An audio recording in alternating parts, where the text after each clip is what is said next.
আসসালামু আলাইকুম। আমার নাম মোহাম্মদ রফিকুল ইসলাম।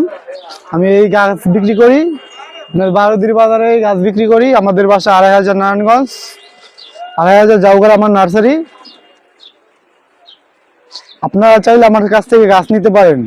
আমার এখানে অনেক জাতের গোলাপ ফুল আছে, পরে গাঁদা ফুল আছে, কালো গোলাপ আছে, হাজারি গোলাপ আছে, পরে অনেক জাতের ফুল আছে, ডালিয়া ফুল আছে, অনেক রকমের ফুলের চারা আছে। যে কোনো ফুলের চারা আমার এখানে পাইবেন। আপনারা চাইলে ভিজিট করতে পারেন। আমার ঠিকানা হলো নার্সারি ঠিকানা ২৫০০ নারায়ণগঞ্জ। যারা যারা যোগাযোগ করতে পারেন, আমার কার্ড আছে, নাম্বার আছে, দিয়ে দিব। আপনার নাম্বার দিয়ে যোগাযোগ করতে পারবেন।